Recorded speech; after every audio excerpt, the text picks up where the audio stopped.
Hello, weirdos. Hello. Good afternoon or evening. We saw good morning in the chat, which is crazy. 4 Anyway, a.m. babe.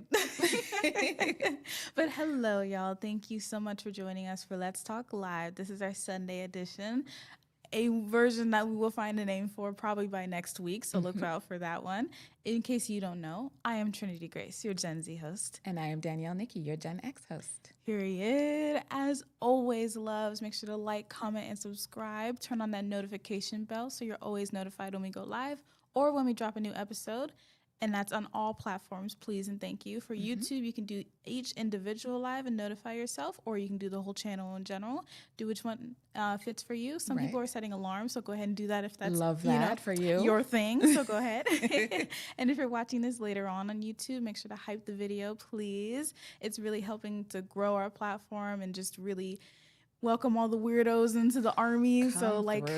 Come through, please, and thank you. We are on every social media platform at Our Two Gens, literally every single one: Facebook, Instagram, TikTok, Discord, Patreon, like literally all of them. So go join us, please, and thank you. We love to see your comments. Literally none. Okay, thank you.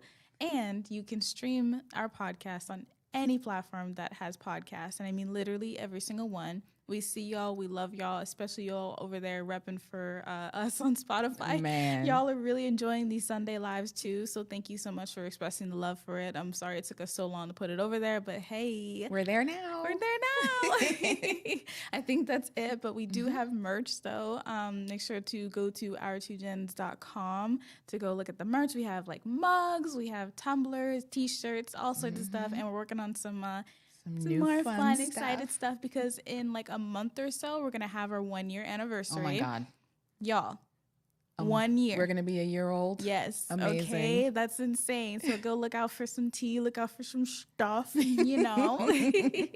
Today, we are literally going to talk about the Netflix? No, HBO. HBO Max, yes. I'm so used to saying Netflix, but this one is HBO this time. And this one is The Mortician, about a very fun-ish case in Pasadena, which is fun because, I mean, we're based in LA, so Exactly. It's close to home. Yes. And if you've listened to our podcast, you've heard us talk about this before. Exactly. Like, not in depth, obviously. No, but we were like, it's a crazy ass story. Because, like, it's crazy, but don't worry, y'all. We're going beat by beat. it is kind of hectic because there were 3 episodes. Each episode was an hour long, so we're going to be like going through the information. Please do not get ahead of yourselves. A lot of people in here haven't seen it, so make sure not to spoil it for them. We're going to keep it fun. We're going to keep it light. Let's say hi in a bit. Do you want to go say hi? Let's do it. All right, let's do it. Let's do it. Our editor asked the question whether you would be a good detective, and we've got some Law and Order, CSI, Criminal Mind Watchers in here that are like, yes, train me well. I heard that, Exactly. So it's nice to see, but there's a few of you who are like, no, I would be terrible at that. See, that's valid as well. You got to know your strengths and your weaknesses. And you? I feel like I would eat down as a detective, but that's just me. Maybe I'm just tooting my own horn, being like, but what about I would you? be too. I like looking at a board. They always have like a board with names and pictures and stuff. It's the way that you're already a really good one, because anytime you watch Criminal Minds or whatever, you figure out who it is like 20 minutes before we get there in the episode. Well, that's just because I'm a writer. So my brain is programmed to be like who, where, direction, all that stuff. Yeah. But I don't think I did that before. You didn't think so? I don't know. I feel like your brain is just like wired to do that, maybe. Maybe. I don't know. Hey, but they're still fun to watch. But hello to all of y'all. We got a nice little group of y'all here. Yes, so welcome. A bunch of first timers. Thank you so much for joining us. Usually this one is way calmer. I hope you guys have your blankets, your hot chocolate, and all of it. Okay, get comfy. We're about to get into it. Y'all ready? Let's do it. Let's do it. So I just want to let y'all know to buckle up, because this one has a lot of information. Put your thinking caps on, like our old elementary school teachers used to say. Oh, thinking caps. Right. So we start on a fire in an open furnace. There's some ashes on the bottom. They get close on it. And then we meet Darlene, I believe. She's clutching a metal tea box, and she's on the screen now. She talks about the grief of losing a loved one. She lost her dad, James, in September 1986. He was taken to the Lamb funeral home, but Darlene says they violated her trust. They desecrated her father. She calls out David Sconce. He's a monster. He's evil. And you're like, what did he do? Okay, David Sconce. Super quick, we get right to our title card, The Mortician. So we go to Mule Creek State Prison in California. David is leaving prison after 10 years. He was paroled in 2023. He tells the documentary crew that he's an open book. There's nothing they can't ask him. So keep that in mind, because he is not lying. No. But first things first, they take him to In-N-Out. Which is so real, by the way. Southern California kid. We gonna go straight to In-N-Out about any event. Exactly. But I just want to preface this and say that the director and the producer, Joshua Roth, I believe, he reached out to speak to David while he was still in jail, and they didn't end up speaking to him until 2.5 years after they spoke to him. So they're waiting for him to get paroled, and the whole documentary was banking off of this interview. Wow. He literally talked to HBO and was like, I can get an interview with David. And they're like, for sure. He ended up spending 7 figures of HBO's money before they even got the interview. Oh, my goodness. And then all of a sudden, he got parole. They got him, and they're like, we got it. That's amazing. The fact that he was so dedicated to this, and he's like, look, he's going to get out. I'm going to get the interview. And they're like, and they weren't even sure if it was going to be really good, if what he was going to provide was going to be good. But he had full faith that David was going to give us everything. And okay, shout out to you. Yeah. That's awesome. So David gives us some background on his family and their funeral home. So grandfather Lawrence owned the Lamb Funeral Home in Pasadena, California. It was like a structure. If you lived there, you knew about Lamb. David spent all his time there, even as a kid. So he didn't see death as a big deal, and he tells us there's really nothing to be afraid of when it comes to death. The documentary spoke to a few Pasadena residents, business owners, and journalists. And it's kind of like generations of families used Lamb services. One of them even said, quote, if you were anyone, you used Lamb. interesting. So, yeah, like a status thing. In the mortuary world, Lamb was very popular and respected, and the family was known for their Christian values. An extremely prominent old Pasadena family. Naturally. So Charles Lamb, he established a funeral home in the 20s. His son, Lawrence, took over in 1950. And then Lawrence's daughter, Lori Ann, and her husband, Jerry Sconce, began running things in the 80s. So everything apparently worked perfectly until their son, David, got involved in the business. Ooh, last thing you want to hear. Right? So we go back to David in his interview. He had dreams of playing football, but he stepped in a gopher hole and tore up his knee, and there went his football career. At the time, his mom was inheriting the funeral business, so she sent him to Cypress College to learn mortuary services. So David knew from the jump he was not about dealing with the families. Right. He's like, I'm not here to comfort people in their time of need, which is a real big part of being in the mortuary services. But he was like, cremation actually sounds dope to me. That's crazy. I'll get into that. Cremation sounds dope. That's crazy. Said no one ever, but yeah. Right, but David. So the family owned the Pasadena crematorium, which he described as being held together by, quote, diesel fuel and gravity, which is actually kind of funny because if you look at it on the screen, yeah. One little tuft of air and it's gone. And that is gone. But it wasn't on their property. It was housed on Mountain View's property, which is another mortuary. So most mortuaries don't have a crematorium of their own. They'd have to use their own manpower to transport the body to a place that does have one, spend a $250 to $300 to use their facilities, and then go back. So that's when a light went off in David's head, and he's like, I can do all that for them at a lower price, of course. So in 1982, he started offering his services to other funeral homes. So then we meet Jay. He's the owner of Mountain View Mortuary, where their crematorium is housed. He recalls there being smoke in the air whenever the crematory was used, so he could tell what was going on, and says it was being used in the beginning about 2 to 3 times a week. But then he started noticing pretty quickly that it was jumping to like 10 times a week. Right. And David was the only operator. He did everything himself, from picking up bodies to cremating them. But he's working. He was working. That was all him. David said he'd drive around in his Dodge van all day, quote, picking up dead folks. That's crazy. That's crazy. Yes. All by himself is crazy. All by himself. And I'm putting a lot of quotes in here because I want to make it clear that this is not how I'm referring to the deceased. Exactly. This is how David refers to people. And I want y'all to know that part. Yeah. So we had clients everywhere from Santa Barbara to San Diego. And Jay from Mountain View says David got his business by undercutting everyone in the business on their prices. So David talks about his costs. There were cardboard containers, if you can see the screen. If not, they're these triangle-shaped cardboard that they wrap the bodies in. They were $5 each, and diesel fuel was cheap. Right. And that was basically all his expenses.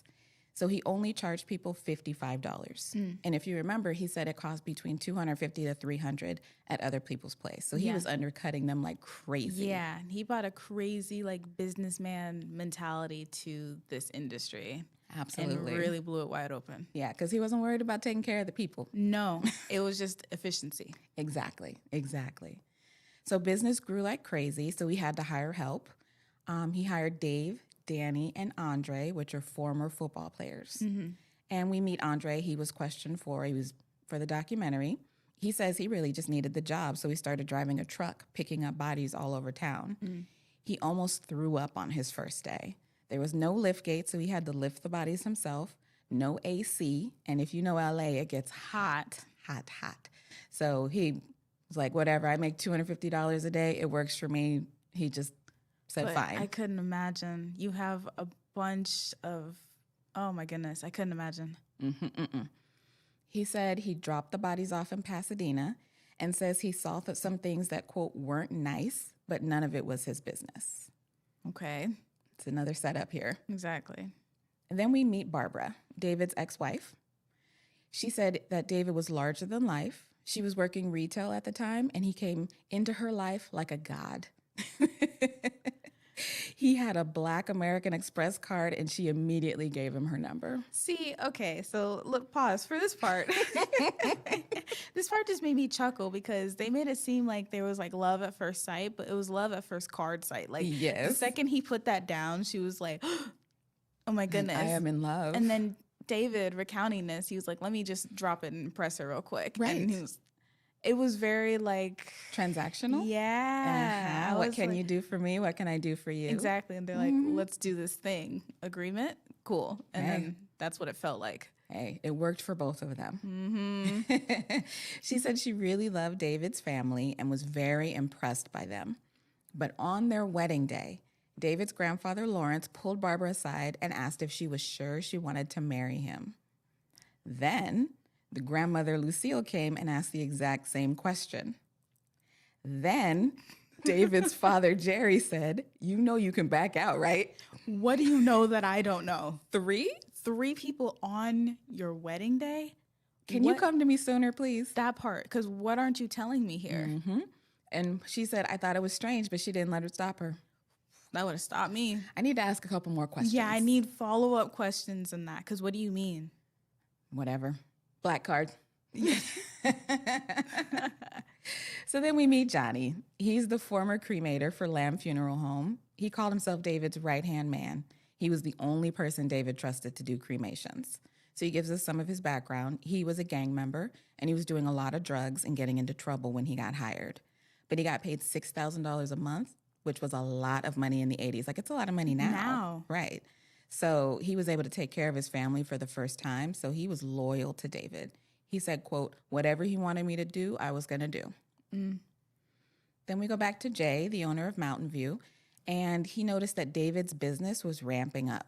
He explains that the process of cremation usually takes about 2 hours. So you have to let the chamber cool before you can remove the remains of one person and start on the next one. But the Pasadena crematorium had 2 chambers, so that means that they could probably do 4 cremations in an 8-hour day per chamber. Right. Okay, so y'all got that, right? Yes. All right. He couldn't figure out how they could be unloading 15 to 20 people at a time, then come back 5 hours later with another 15 to 20 people. Yo. You said what, 4? Yeah, exactly. So this is like a week's worth of cremations they're doing several times a day. Yeah. Right. So in 1981, the Lamb Funeral Home did 194 cremations before David took over. In 1982, after he took over, they jumped to 1,675 cremations. Actually, get up out of here. We all know something illegal is going on, right? What? There is, statistically, no way. If he is doing it the way they did it before, that is not possible. Absolutely not. Simple math. None of us in here is stupid, right? So then we go back to Johnny, David's cremator, and he says that David taught him to put 2 to 3 bodies in the chamber at a time. And he made it all appear really normal to him. He was just like, "This is how it's done." And Johnny was like, "Sure, okay, that's what we're going to do." Then it progressed to 15 at a time. And he said, quote, "You make the bodies fit the way you can." So then we go back to Andre, one of the drivers, and he talks about witnessing them breaking bones to be able to make the bodies more compact to fit in the oven. That's kind of cruel, yeah. And he said there was a running competition between David and Johnny about who could load the most bodies in the oven at one time. So Johnny and David made it seem like a joke, so he just went along with it. And Johnny said, quote, "This is just disposing of rotten meat. The soul is gone anyway." That's how David thought. Crazy. So disrespectful. So desensitized from what he's doing. People are trusting you with their loved ones, and he's just like, toss them in there. Throw them all in there. So Andre starts asking the question, how do they know which ashes belong in which box? And then he realized that they don't. Oh my goodness. In 1983, cremations jumped to 3,487.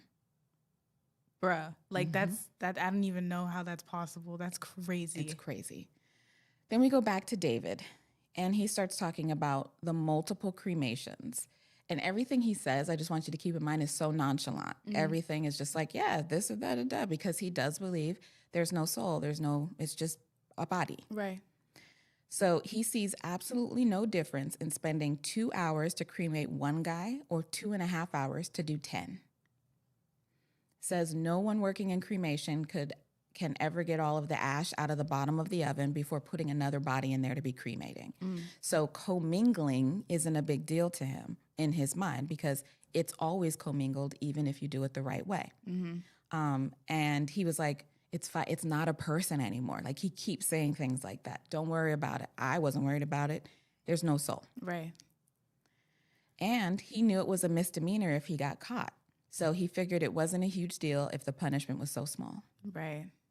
I think that's a crazy thing to begin with, too. And we can definitely discuss that afterwards. But crazy how he's like, punishment ain't even that big of a deal. So even if I get caught, whatever. Whatever. And obviously they don't care enough to make the punishment that big of a deal. Yeah. So most of his cases were scatter at sea. So this happens when no one wants the remains of the deceased. He saw no problem commingling all the remains that were going to be scattered at sea anyway. So that is a discussion also that can be had in the chat, in the comment section, if they're all going the same place anyway, right? So the producer pushes back and he says, what about the people whose loved ones want them back? And David says, there's no difference in the remains. It's all potash and lime. And quote, people have to be more in control of their emotions. That's not your loved one anymore. Remember that line, please. Please remember that line. People need to be more in control of their emotions. That's not your loved one anymore. So David's parents were running the funeral home, but the crematorium was all David. So next we meet Skip Jones. He's the auditor for the California Funeral Board. And he started hearing whispers about Lamb and how there's no way they could be handling the volume of cremations they seem to be doing. Competitors were pissed, especially since David was undercutting them in price. And the biggest anti-David voice was Tim Waters. He was brash, flashy, wanted to be a big name in the funeral business, and he owned a funeral home called the Alpha Society, but he didn't have a crematorium of his own. So rumor has it, David offered to do Tim's cremations, but Tim was suspicious of him and the high volume he was doing. And after that, Tim started telling everybody in the business that he didn't trust David. Then we meet a former unnamed Lamb employee. He and Johnny were gang members back in the day, and they'd get high together. Johnny told Unnamed to come to the crematorium to help unload bodies one day. And David pulls up and cusses Johnny out about bringing in a stranger in their business. So what I'm just thinking about is that he presented this as so normal to Johnny that he was like, this is just how you do cremations. It's just the job. But David knew better. Yeah. And also he was paranoid because of what was going on with Tim. But then David asked if Unnamed could lift a body and put it in the oven. He did, and then he was hired on the spot. But David threatened him. He said, quote, if you ever fuck me, you're going to be my last burn. Whoa. Why would, okay. If we're doing everything fine, By the nothing's book. wrong here, why are you so pressed? He said, Unnamed said that a normal body's remains can probably fill half of a mop bucket. We can all imagine what a mop bucket looks like. But they were filling up 50-gallon trash cans, 9 at a time. That's crazy to me. Because and the of how crazy many? part, if you are listening, there's like a scoop inside of the bucket. Yes. That's insane. So you have all of those ashes and just a scoop to dole them out to whomever's looking for their family's remains. Yeah. Yikes. And it's Unnamed who lets us in on the, quote, other stuff David was doing to make such massive profits, which was grave robbing. So they were cutting off body parts to get jewelry, specifically rings. And if you're listening, there is a picture on the screen of a hanger with a bunch of rings. They said that's how they did it. They would just slide the rings on there. The shoes and clothes came off as well, and they would sell them. They specified that if the clothes weren't messed up because of a trauma that happened, then it's being sold. It's being sold. So if there isn't blood or some other body part on a body, it's going. It's going. What? So back to David's wife, Barbara. She talks about a time David came home with a styrofoam cup full of teeth. He sat on the floor with a hammer and cracked them apart to get the gold out. AU was written on the cup, which is the chemical symbol for gold. That's just like it. All of this seems crazy because he's doing it in a way that is just business. We're just doing that as if these aren't people's loved ones. Exactly. Like Exactly. Ugh. David referred to it as popping chops. Every mouth was inspected for gold, and it made him about $30,000 a month just off of teeth gold. back in the 80s. Back in the 80s. Ooh. So when the producer asked David about popping chops, he admitted to doing it, but only because family requested it and wanted the gold back. Me when I lie? Exactly. Like stop. goodbye. Stop. All right, now we're in 1984. 4,350 cremations being done. That's crazy. They're just ramping it up, ramping it up. Still in the same place with the 2, right? Just with 2, yes. So Tim, the funeral director, was considering writing an article about David for a prominent funeral home magazine. David's mom, Lorianne, got a call from the reporter about it, and David told her not to worry, he'll take care of it. So he went to his drivers, remember they're a bunch of big football playing guys, right? And told them to go send Tim a message. So he liked having big guys around him and gave them the nickname Big Men Unlimited. He even had business cards printed up there on the screen. What a fucking loser. Yeah, like he's such a cliche. What's wrong with this guy? Business cards? I mean, I know it was the 80s, but what is it for? Like, all right. He treated these drivers like they were his personal henchmen. They went first to the home of Ron Hast. So he published the magazine. They beat him up and warned him to stop talking about David. When the producer asked the driver, Andre, about what happened to Tim, Andre said he wasn't part of that. He said it was Danny and some other guy. Mm-hmm. He didn't specify who the other guy was. But Tim got really beat up. But he didn't let that stop him. He kept coming for David. He kept being a loud voice. And 2 months later, he was dead. The story is he went to dinner with David and afterwards got really sick and then died of a heart attack at 24. Red flag for sure. Doesn't smell right. Doesn't smell right. So when the producer asked David about this, he said he wasn't surprised he had a heart attack. He was over 300 pounds. He says he only saw Tim one time in his life, never shared a meal with him. That's it. But everybody else thought David did it. So this is the end of episode 1. Let's go see what the chat's saying. Let's see what the chat is saying. I know this is a lot of information, y'all. I hope y'all are following. Let us know if you want us to speed up or slow down. But yes, it's not looking good. The numbers are crazy. Mm-hmm. Remember, you can only do, morally and correctly, do 4 bodies in 8 hours. Exactly. So there's absolutely no way that they could be pulling in 4,300. That part. Mm-hmm. Mm-hmm. Suspect. Yeah. So we can keep going. In 1985, what did I say? 4,300 was last year? Mm-hmm. 1985, 8,173 cremations were done. What do you mean you're doubling? Every year, doubling. Y'all, that's actually insanity. Right. Go ahead. This is where I come in. Hey, to the chat. I grew up in Pasadena, so I'm in the city at this time as a kid. Mm-hmm. All right. And we consistently had smog alerts all the time. Yeah. It sits up against the wall. It's technically the cemetery and the crematoria is in Altadena. Mm-hmm. So it sits up against the wall of the city, so the mountains. Mm-hmm. Think about what one fire does. Oh. Just one fire burn. Mm. It contaminates the entire air. You can smell it. You can feel it. It's huge. This guy is burning excessively, daily. Mm-hmm. He's committing like health crimes, honestly. Yes. You know? So anybody who was alive and breathing at that time has all of that in their lungs. Yes, I do. Jeez. Right? It's not okay. No, it's not okay.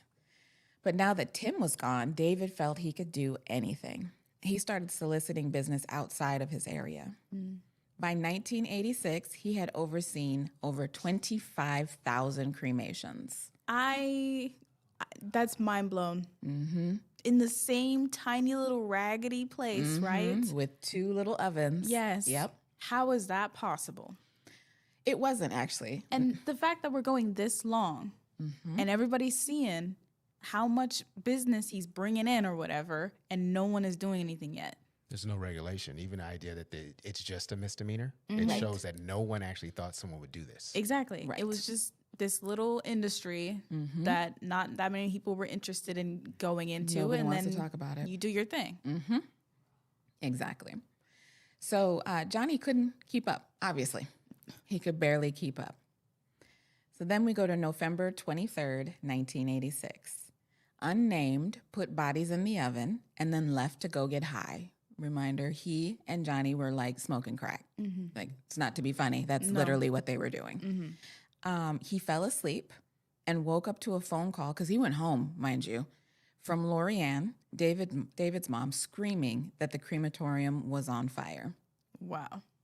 Messed up big time. Yeah, that little tiny crematorium just couldn't handle it, and it burned to the ground. But after the fire, David's business didn't slow down. I wonder how. Right? No one in the business could figure out where he was cremating. So next we meet Richard Wales. He's the air quality engineer for San Bernardino County. His job was to protect the health and welfare of the citizens in the area. Where you been, Richard? Hey. Okay. But he gets calls from residents in the Hesperia area. So if you're in from Southern California, you know that's the high desert. It's up the hill. You're on your way to Vegas. That's where he is. Right. Right. You're right. Different county than Pasadena. So my bad. So they're not really caring too much over there in Pasadena, apparently. That's crazy. Right. But he gets some calls from residents about a company called Oscar Ceramics. It's been reported that there was smoke pouring out of a facility and horrible smells of decomposing bodies. The company was owned by one David Sconce. Ooh. And he claimed that they were making ceramic tiles for NASA. So where's the smell coming from? Yeah. Johnny says they built huge ovens to accommodate even more bodies than they were doing in Pasadena. They were only up and running in Hesperia for 3 months. Then we meet Sergeant Dicus, San Bernardino County Sheriff. He was called to that facility on January 20th, 1987. Johnny was the only one working. He was sitting outside of the building in his car because there was a burn happening. He told the sheriffs he didn't know what was going on in the ovens. He only shows up afterwards to clear them out. Me when I lie. Exactly. So then he called David and let the sheriffs in. The sheriffs opened the ovens. What was inside wasn't fully cremated. So you were seeing bodies, you were seeing clothes, like everything. It sheriff wasn't said done. that he recounted a human skull. A human skull. The smell was atrocious. Exactly. Ugh. So fat burns off of the bodies as liquid. So they ended up digging a trench underneath the ovens that leads outside, and all of that was pooling in the dirt outside of the building. This is such a violation of health codes, of moral standards, Human beings. of the families that entrusted their loved ones with you. Like, this is wrong on so many levels. Johnny said they were cremating 150 to 200 bodies at a time. In 2 different ones. Yes. Double that. Oh. Yes. So for 3 months, they were burning 200 bodies every 2 or 3 hours. Yo. So David said this is his excuse that he gave to the producer. He said he was concerned with keeping his people employed and rushed things in Hesperia. He should have been more selfish and done it right. The producer asked what doing it right looked like, and David said permits, but he'd still be doing multiple bodies at a time. So you're still doing it wrong. Actually get out of my face with that. He doesn't even, it's not even clicking to him that he's in the wrong here. Nope. He's doing everything right. That's wild. Yeah. So a small story broke in the San Bernardino Sun about David Sconce using kilns to cremate bodies in Hesperia. A local Pasadena reporter, David Geary, looked into it after seeing that article and found out that this was related to the prominent Lamb Funeral Home in Pasadena. So he wrote a longer story. The sheriff wasn't sure what crimes had been committed, though, but he felt like something had been, like something's wrong. Absolutely, yeah. Right? But they served a search warrant on the Lamb Funeral Home. He spoke with Lorianne, David's mom, and described her as, quote, the sweetest lady you ever want to talk to. She said she had absolutely no idea what was going on in the crematorium. They started collecting some evidence and noted that there was pictures on the walls of the family doing what he thought were embalming. They went into the cold storage and came across hundreds of bodies wrapped in cardboard and body parts, described it as ghastly. A second search warrant was given on Sam Lamb Sr.'s home, David's grandfather, and he said that the family was cooperative.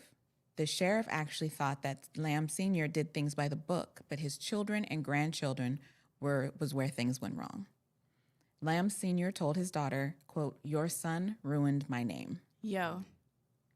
But we already were warning people about David, right? At Yeah. a wedding, at everything. Right. Yeah. But it's fine. Let's bring him into the business. Uh-huh.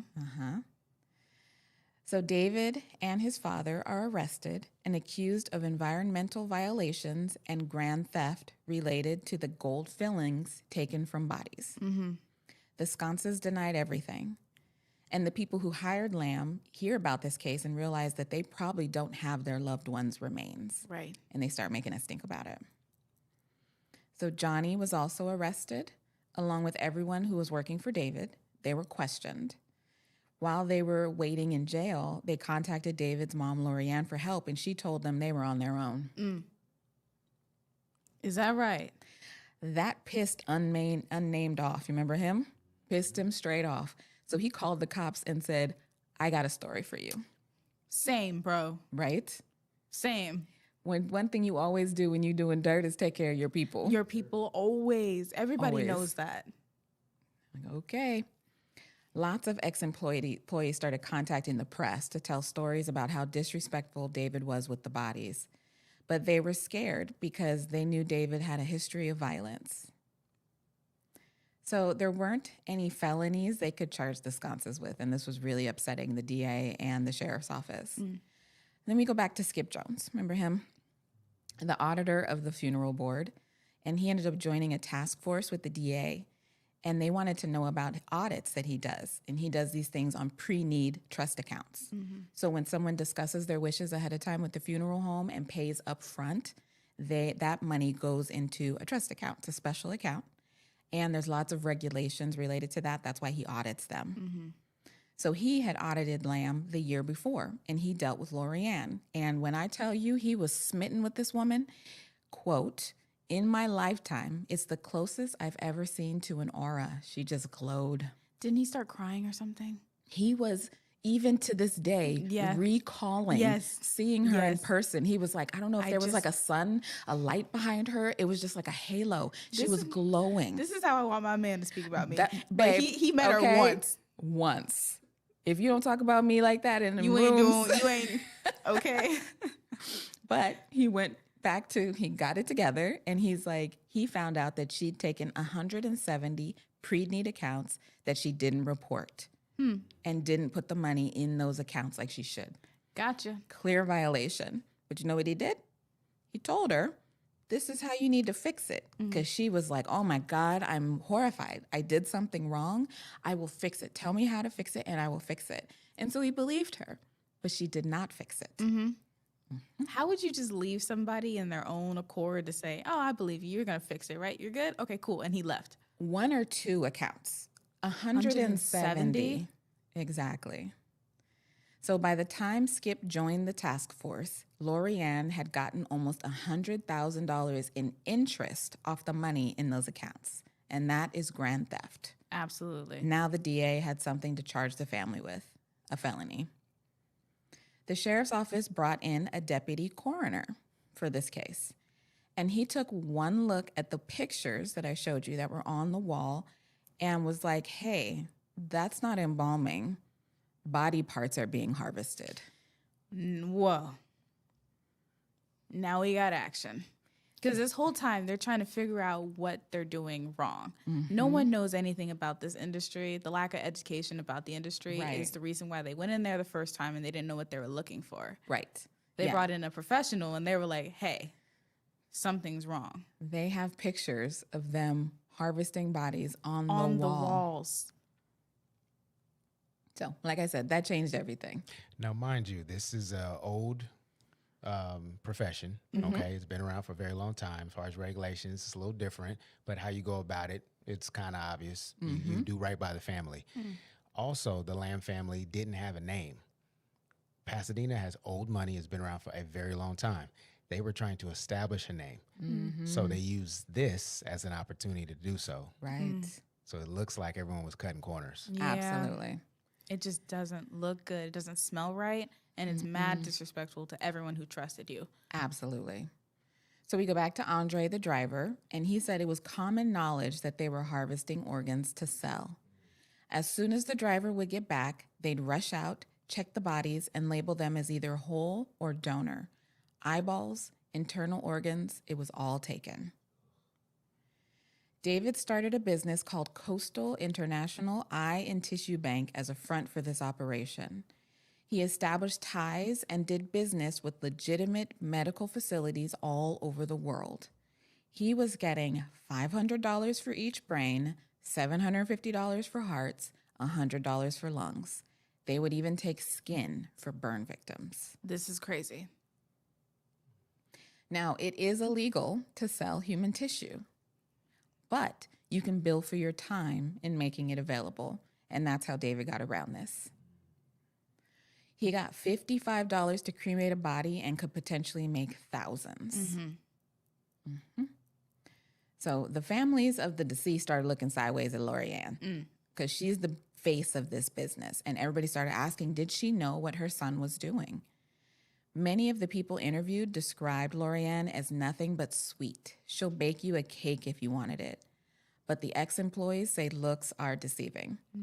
Unnamed tells a story that he went to pick up a grandfather and got a call from Lorianne. She said, if the body's still warm, open his eyes and see if they're watery or dry. If they're dry, use that bottle in the glove box to help preserve. Are you kidding me right now? Whew, man. On her desk, she had the exact weight measured out for how heavy an urn should be if it's a man, woman, child, or baby. There were babies involved. Yeah. She said she didn't know anything about it, but she was the one giving the orders. Andre, the driver, witnessed Jerry, David's father, pulling teeth out of a mouth and telling him, that's how we can afford to pay you what we pay you. It's the lack of empathy as they're doing these things. You know what I mean? It wasn't just David. The whole family was involved. David said this was going on before he was even born. His grandfather was doing it. Yo. And that he was fruit from the poisonous tree. Heavy because the grandfather was like, Dave was going to ruin my name. He already has ruined my name. No, it's because you were better at lying and keeping your secrets. Than he was. So during the investigation, the police found out about Tim Waters. The night Tim died, a neighbor tells police he saw two men sitting in cars outside of his business, watching and eating. Police that night collected trash that was discarded outside the car and put it in an evidence locker. They just thought maybe something would be up, but they didn't test it. Later, they found a fingerprint on a carton of milk that matched Danny Galumbo's. There we go. One of David's henchmen. Police brought Danny in, and he started singing like a bird. He told everything he was the knew. right one, I guess. Okay. He said that David bragged to him that he poisoned Tim, and that's how he died. The DA decided to take a look because his death was ruled a heart attack. The medical examiner did collect and keep tissue samples, but didn't test them at the time. So they were pulled out of storage and analyzed and detected poison extracts of oleander. So if you're from Southern California, oleander flowers and bushes are everywhere. And there's a picture with David and his family standing right in front of one. Yeah. So the DA was ready to file charges against David and his parents for embezzlement for the pre-need funeral expenses, the illegal removal and selling of body parts, and multiple cremations. The parents posted their bail at $5,000 each, but David's bail was raised to $500,000 last minute. He was charged with 37 felony and misdemeanor counts, and they waited until the last minute because they thought he'd flee if he knew ahead of time. Look at him. He would have fled. He would have bounced. Look at him. You would have never seen him again. That part. Okay. And at this point, we meet Scott. He's a former inmate who was housed with David at the county jail. Scott and David spoke regularly, and he says David admitted to reading a book about how to kill people without leaving a trace. He said he'd put something in someone's spaghetti once, but they'll never catch him. Andre, the driver, and David's brother-in-law both separately told the producers about this book David loved to read and talk about. It was called The Poor Man's James Bond. Using oleander as poison had a whole section in the book. So unnamed ex-employee says he thinks David is directly responsible for 3 deaths, not just Tim. Hang on. And that is the end of episode 2. Now you're thinking 3? Mm-hmm. What a minute. What did I miss? Exactly. Yeah. And what do you mean this book exists? Exactly. How is that legal? How did they publish that? He said, if you go get that flower outside, you can do this and do that. That's insane. The 80s was wild, y'all. Just like The anything. 80s were crazy. I'm not even going to lie. How are y'all just doing whatever and doing it whenever and however and just... That's why we don't give a damn. Now. Exactly. That's why this Made it through. You deserve to be here. right? Oh my God. We survived. Oh my God. So then we hear about Ron Jordan. It's another name that kept coming up. He worked for David in 1985 transporting bodies. But once he saw what was really going on, he quit. He told David he wouldn't say anything. He just didn't want to work here anymore. But 2 weeks later, he apparently took his own life. But no one believed that he did it to himself, but there was no proof to say otherwise. He did say before he died that if anything happened to him, it was David. Dude, that's enough for me. Right? Producers asked David about it. He never said no. He said a lot of words, but none of them were no. No. He did say, quote, "Why would I want to kill him?" Then shrugged. You tell me. So the preliminary hearing was the longest in Pasadena history, over 6 months long with 99 witnesses. David said the only reason his former employees testified against him was because they'd go to jail if they didn't. Yeah. But the employees that they talked to for the doc said it was a weight off their shoulders and they couldn't wait to talk. It's a little bit of both, actually. Mm-hmm. I get the weight off my shoulders and I don't go to jail. Right. Win-win. Win-win. So David's defense was that he didn't do the commingling of remains, but the families gave him permission to remove the body parts. So he's been saying this to this day. Yeah. He told it earlier. He's like, yeah, I did it, but the families gave me permission. Mm-hmm. That was his defense. Mm-hmm. According to testimony, David was always threatening to kill people. Ely Estefan, sorry if I pronounced it, I'm pretty sure it's Ely, was another mortuary owner who owned a company David wanted. But David's guys were supposed to get him also. He was supposed to be on the list. But the only reason they didn't was because they got arrested. Dude, if I would have heard that, I could have been gone.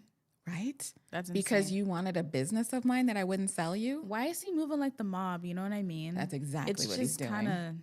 Why? It's terrible. So David also wrote on the wall in his cell, "Walt Lewis will die." So Walt is the deputy district attorney that was going after him. 4 inmates said they were approached by David to carry out a hit. So when David was asked by producers, he said, "No, I wrote Walt Lewis will die of AIDS." And for your listeners, I just swiped to a picture of him putting on the wall, "Lewis will die." I'm looking for the of AIDS part. Exactly. What?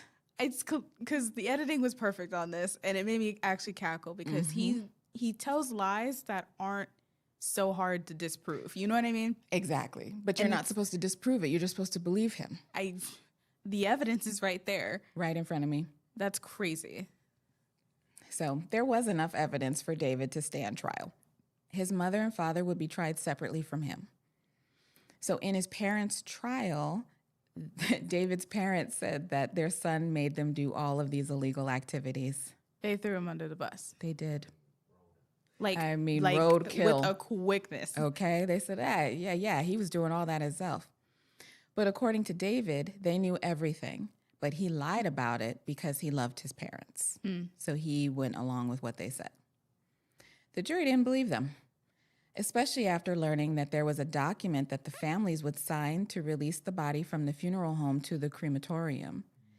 There was a line added about removing tissue, and it gave permission to remove organs without the families knowing what was happening.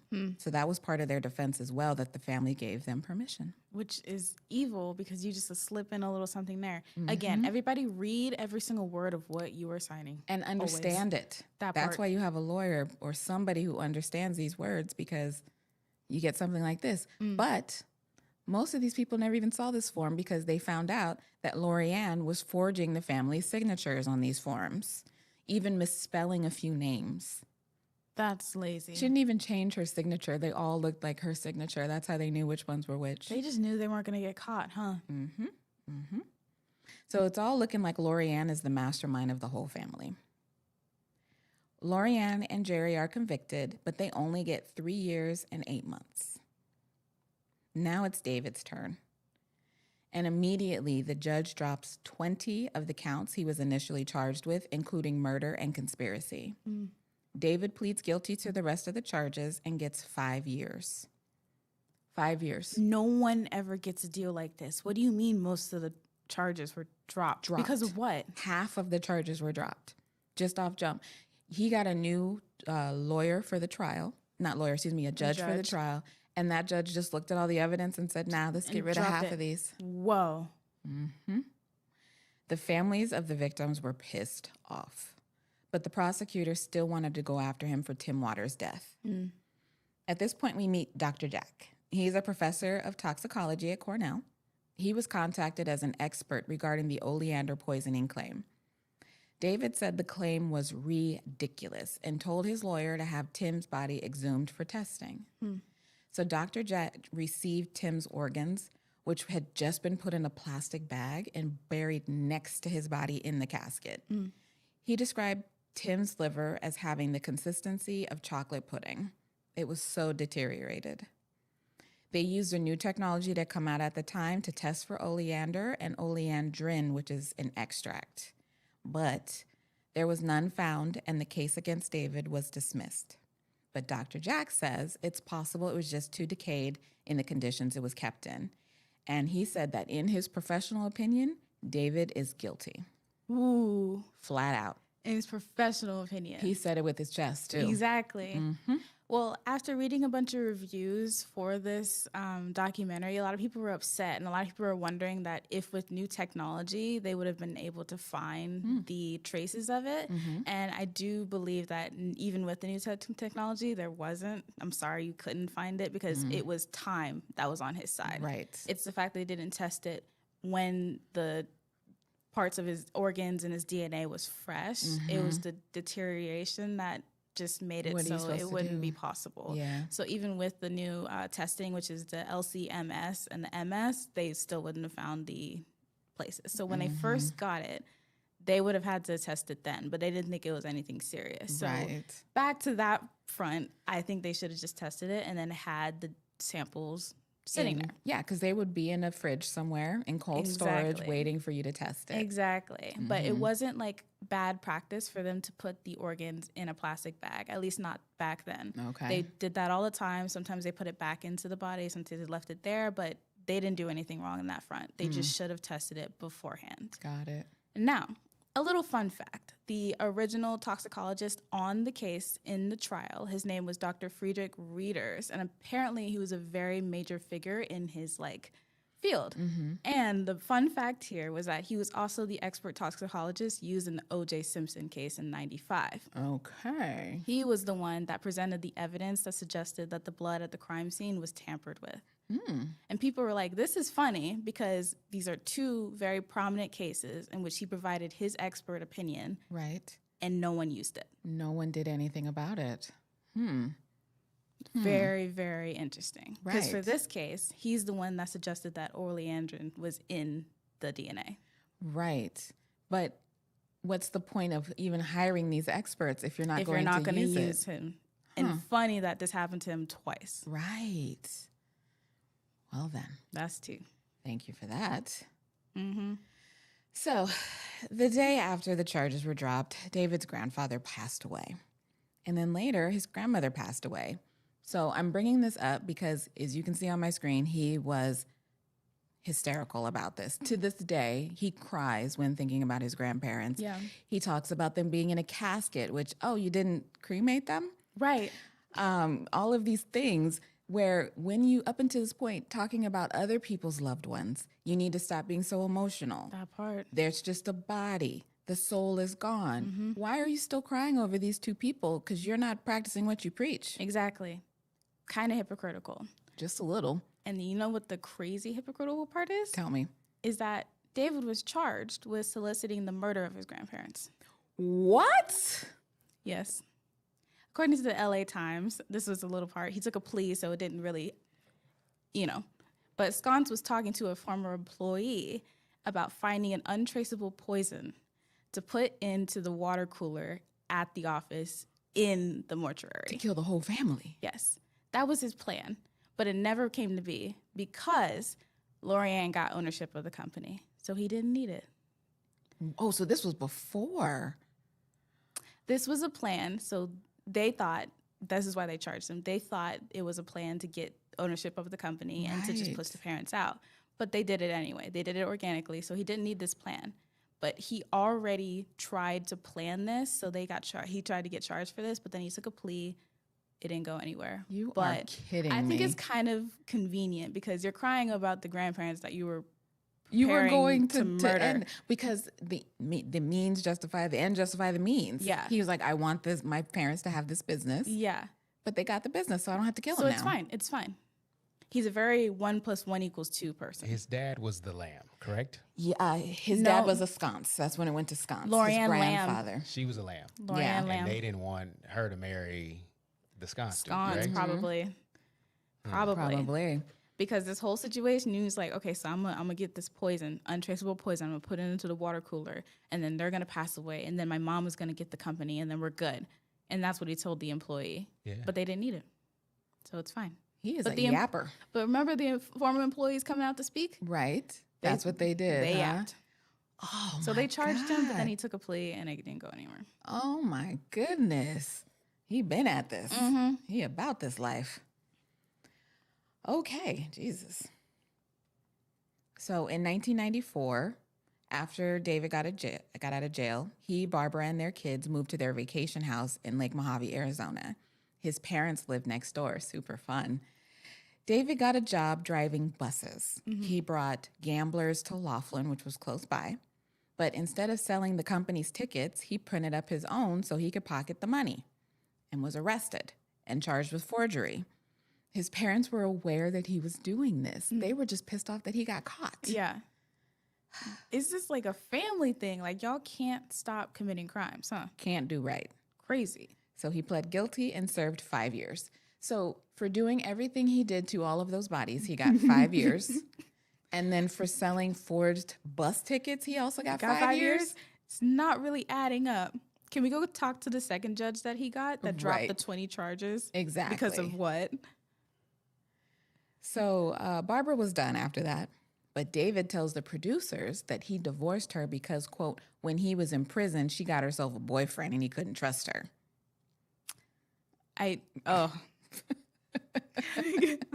Don't press me right now. Oh, Lord, David. Okay. David kept getting convicted of things. Okay. So 1996, 2002, 2006, 2012. The last one was for stealing a gun, which was a violation of his probation, and he was sentenced to 25 to life.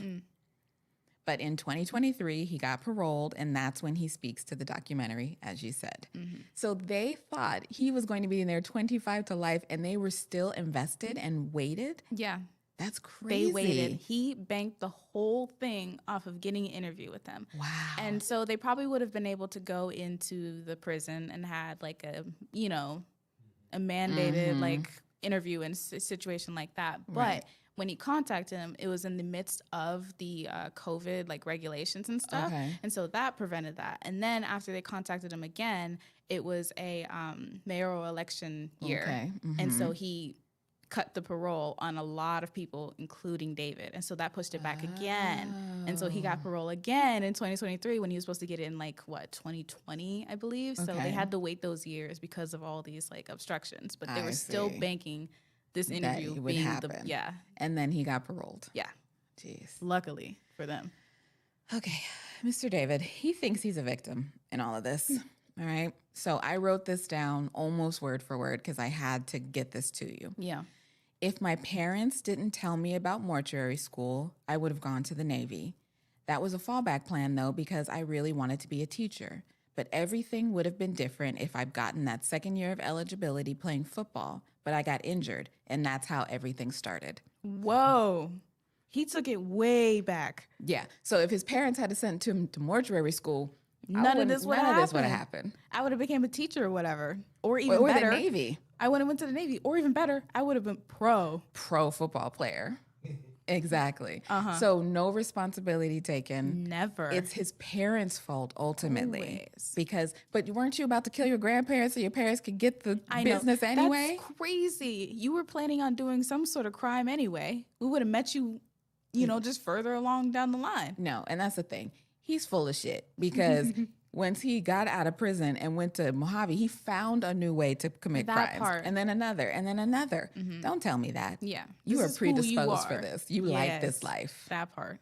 But anyway, today David has no relationship with his family. Quote, I've been abandoned. After his dad died, his mother stopped talking to him. So Miss Lorianne didn't want to talk to the doc, but this is her now, if you can see my screen. She looking busted. She looking a little rough. She don't have her aura anymore. Goodbye. But because of David and the 20,000 affected families, the funeral industry now has massive regulations and laws, especially surrounding cremations. Yes. A class action lawsuit was actually filed in 1992 on behalf of 5,000 of the 20,000 affected families, including the families that never actually used lamb directly, but had the cremations outsourced by other funeral homes. Right. So they were included in the lawsuit as well, and it ended in a $15.4 million settlement for those 5,000 families. Wow. Okay. So not enough in my opinion, but they got something. Recognition, at least, that something was wrong because he got no time in prison. Exactly. But things that were misdemeanors are now felonies, so they also changed law. A bunch of laws. One, mandatory unannounced inspections of the crematories became standard, and those are mandatory. Like, you have to be able to do that. Taking dental gold or silver from remains became a felony, so not just a misdemeanor now, because it was back then. It is a felony now. And stricter equipment standards for cremation facilities are mandatory. Improved oversight of the funeral trust funds. Oh, yeah. They are now like a part of the whole process because Lorianne was over there 170 things. Exactly, making interest off of money. And he just left her with that case, so now you can't do that. There's Yeah. stricter rules now. And California law now requires cremations to happen one body at a time. It is now written into law that it has to be one. It wasn't before, so technically he didn't do anything wrong. Right. Which is crazy because he found that gray area. And those are the laws that are changed. Well, Yeah. even though they changed laws and regulations, there's still a bunch of scandals. I think there's one going on right now. Are you serious? I saw, yeah. But there's always something. When I looked up some of the scandals, I mean, Georgia, Philly, I think we just saw in, was it in Philly where they were burying burying people and throwing them different places? Yes. Because we talked about it on the show. Mm-hmm. Oh, my goodness. So there's still lots of scandals surrounding this, which is disgusting. Stop messing with people's remains. Actually. And because we're not building more cemeteries. Right. So where the hell is everything going? That part. Yeah. That part. Do they they don't move the bodies like ever, right? No matter if it's been like a century or something. That's the scandal. You're not supposed to. They will dig up an old body and put another one in. So you see a lot of families are like, let me see the casket. Right. Because they will resell the casket sometimes. Right. Yeah. Yeah. Yeah. They'll scrape it up so it can't get, resold. Yeah. Oh my God. Disgusting. It's so disgusting. And that's why the woman in the beginning, she's like, they mess up with my trust. Like, why would I trusted you to do this thing. Yes. And you speak all soft to me and everything in the funeral home and then turn around and desecrate my family member's body. Exactly.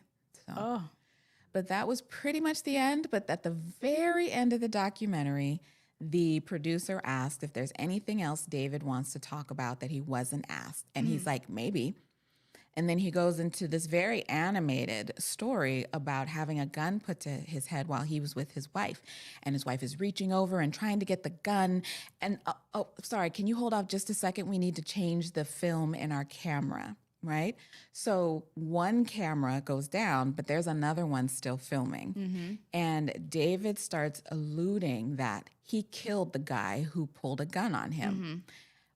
But there's other things, but I can't talk about it. I can't talk about it. And the director's not asking. He's like, There's 3 more. There's 3 more. But I Remember can't talk about it. Unnamed? Mm-hmm. Do you remember Unnamed? He said I'd say about 3 at the end of episode 2. Mm-hmm. Ooh. Yeah. So he said there's 3, but we're not going to talk about it. But it'll never come back to me. Exactly. He was like, do you think they ever found that body? What do you mean? Yeah. But the director was like, I don't want to know. He don't told him, he wanna- said, don't tell me anything. I don't want to know anything. That part. And that's how the documentary ends. What do you mean? He literally can't shut up, like, ever. He had Ever. to say that. He has to let you know that I am a badass, okay? Like, I'm going to get a business card, print it up, and I could do this. I could do this. I have done this.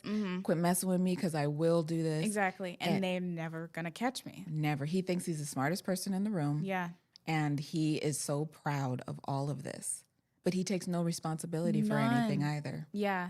Matter of fact, he's angry that people were still angry at him for what he did. Right. How long, he said, how long must I be serving for this? Forever. Forever. Yeah. Yeah. How long are people suffering? I mean, that poor woman is carrying around that little T. Knowing that that's not her loved That one is in not there. him. You had a responsibility to make sure that their loved ones got back to them. Mm-hmm. Just them. Yes, exactly. Because that's what they trusted you to do.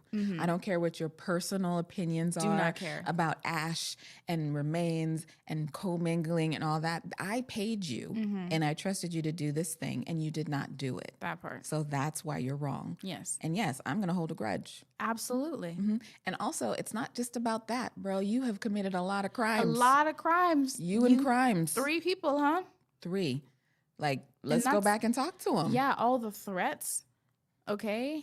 Like, please. And that's just the people that he's, like, harmed permanently. Exactly. These people he, like, threatened. There's people that he beat up. There's people that he, like, traumatized. What do you mean? Right.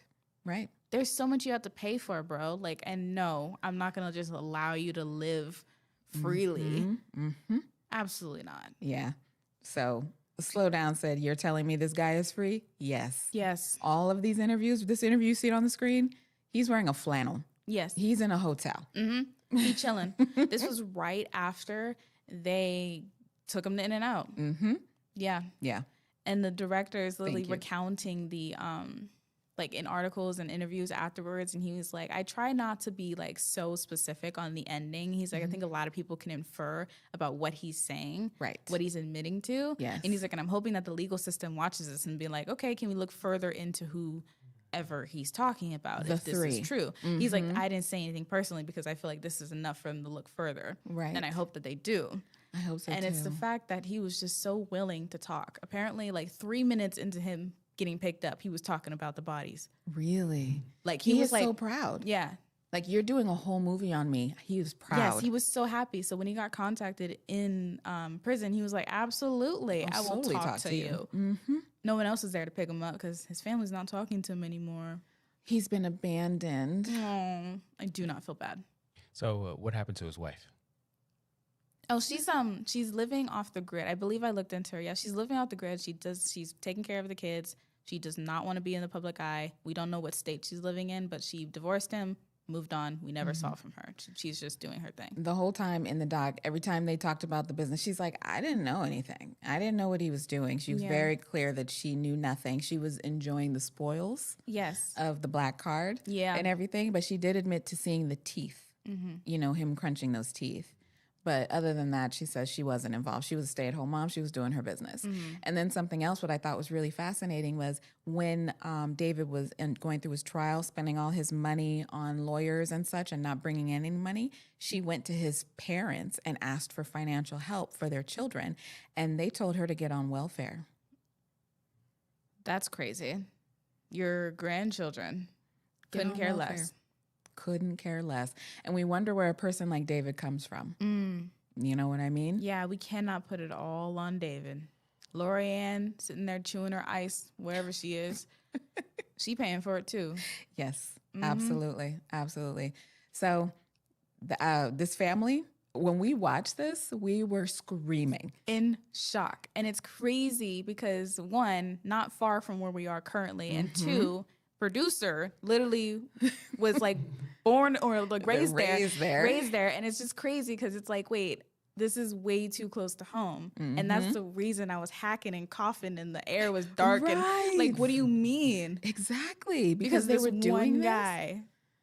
One guy doing the bodies. They It's knew the he fact was that- doing the bodies. Yes, but he elevated it. What do you mean 23,000? 25,000 bodies. a year? No. That was total by Total? that point. By It had that been point? 25,000 by that point. But that's still crazy. You had two little tiny. When you can do 4 bodies in 8 hours, you telling me you was Exactly. pushing 23? That's wild. It got up to 8,000, 8,100 or something in 1 year. That is wild.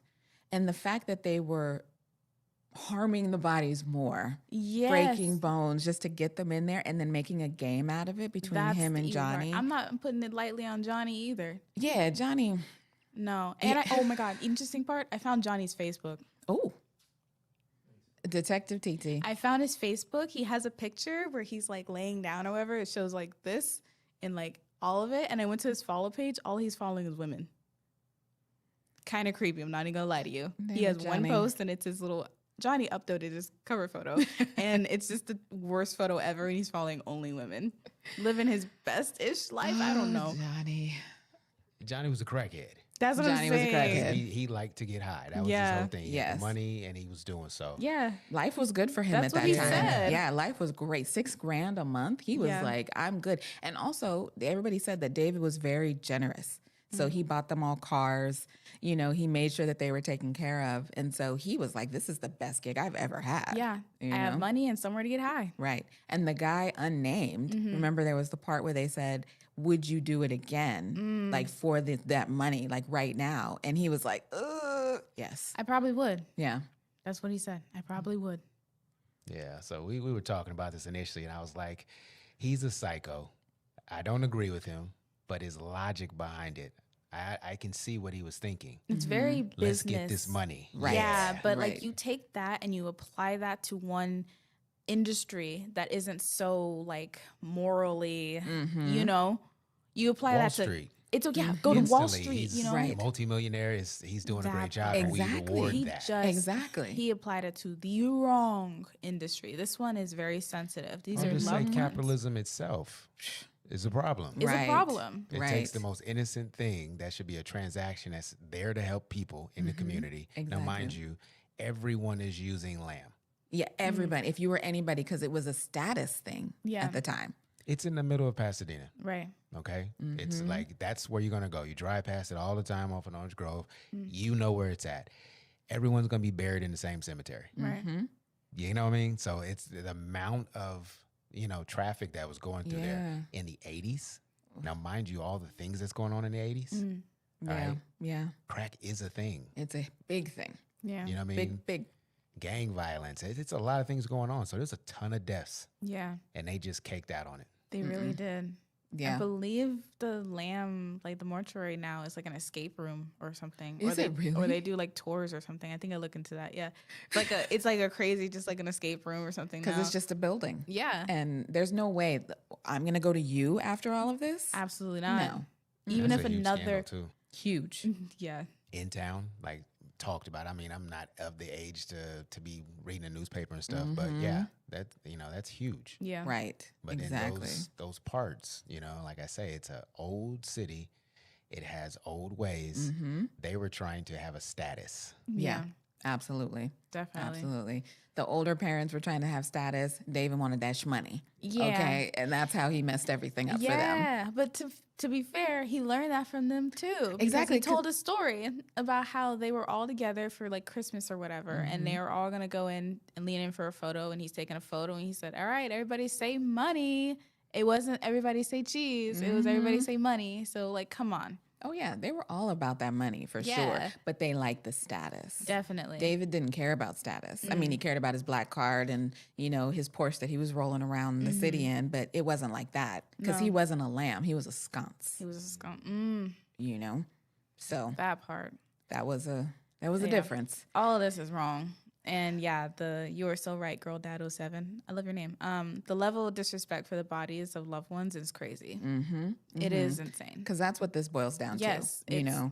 We can make jokes about, you know, the family, you know, David and the mom and where they are now and everything, but to know that you went through the trauma of losing a loved one and then to know that their body was desecrated afterwards, that's heartbreaking to people. Like, I cannot imagine if they had done that to somebody that I love. You took his eyeballs. What do you mean? You cut off his finger Destroys the because you wanted closure. his ring. Yeah, You know? there's no closure. Exactly. It That's is the left last moment open. you have. Yeah.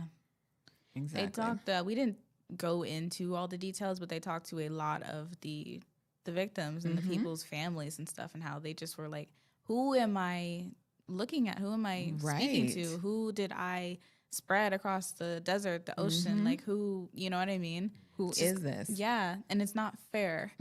It isn't fair. It's a trust thing, It and is. although whatever he didn't break any legal laws or whatever, there are hella moral laws that he broke. Big time. And Big he time. broke a lot of people's trust. And Yeah. that wasn't his choice to make. I don't care what opinion he had That over part, yeah. yeah, over whatever. He's like, it's all the same thing. I don't care what you think. People are paying you to do this thing. Do your job. Do your job. Do the thing you said you would do. So, I mean, I'm glad laws were changed because just like you said, he didn't feel like people cared anyway. It's only a misdemeanor. Yeah, that's So- crazy. And he had to do this to 20,000 people to get 5 years. And it wasn't even the bodies. It was taking organs and all stuff exactly. because It that's wasn't illegal. even the like level of things that he did because half of those charges were dropped. Can we please talk to the judge and ask why he Why did that? did you Like, drop I don't that? understand. Exactly. I'm thinking that's a payoff, but I ain't trying to get in trouble. Right. I mean, it's that giving. was my thought. Like, It's giving. actually, Yeah. So let's look at the chat real quick before we end this today. Y'all stuck in there with us. This was a lot of information. a lot of information, but y'all, Yeah. Not getting more time for desecration is really interesting to me.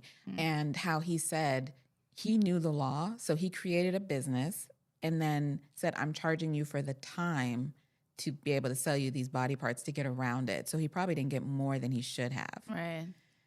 Yeah, but only he did that. His family had been doing that for decades before. So why didn't they get in trouble for that? That's what I'm saying. They were so willing to put it just on him. It's like he learned it somewhere. But that's another part also we left out is he was adding to the business. Absolutely. He kept bringing more to them, saying, hey, we can do this, we can do that. They weren't taking vans out and going down to Long Beach. No, they Right. He was weren't. doing that. It was very small, and he escalated it. And he said, "You're gonna ruin the family name, not because of what he was doing, was because he put too much eyeballs onto what they were Right. doing." Exactly. And yeah, Yeah, too much attention. yeah. It was But gonna to fall even have to regardless. be concerned about this, like literally when you lose a loved one, your brain isn't working right. You're trying to make decisions and everything. And then to know that you're taking advantage of these people, just icky. it feels so gross. Yeah. Yeah. Christina James said producer might still have particles in his lungs. Oh, no. I'm almost certain. So even when I watched it, I was like, you know what, this makes a lot of sense. Oh my God. You know what I mean? Like I spent my entire youth, childhood, everything there, and I'm like, the air was so bad. Now, mind that's Yeah. Los Angeles at the time because we didn't have smog alert. Yeah. I mean smog regulations until a certain time, but it makes sense Yeah. when you think about it. Like the air was just that bad. Yeah. Yeah. It's just crazy. But yeah, thank you guys for sticking in with that one. That one is crazy. And I kind of dig that we all agree that he was in the wrong, the family was in the wrong. There's nothing else there. There Wrong is is wrong. no gray area Yeah, here. there's no gray area. I'm sorry. Wrong is wrong. Wrong is wrong. Yeah. Excuse me. But shout out to Mom too, because that was a lot of reading and a lot of like research and stuff. So everybody put some love and some hearts in the comments for her because she killed that. She laid it out for you. Put some love for the editor for managing the chat. Love for the producer for making us look good because you see our tans today. Okay, look good, sound good. We got the different vibe because it's nighttime. Literally. But yes, everybody put some love. And thank you guys so much for joining us, of course. We will keep you all updated on what we're going to be talking about next week.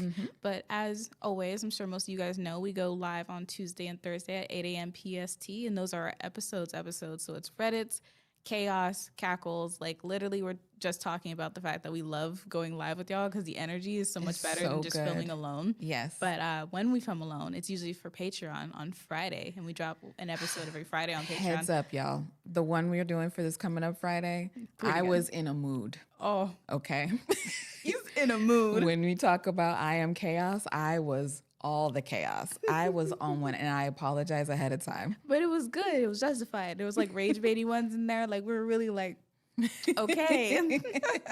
So Lots of come red flags. join us on Patreon, please. We have a lot of fun over there. You get your own special episode. Yeah, so please do. And yeah, I think that's about it. That's about it. All right, Thank you so much y'all. for joining us. Thank you. Have a good night.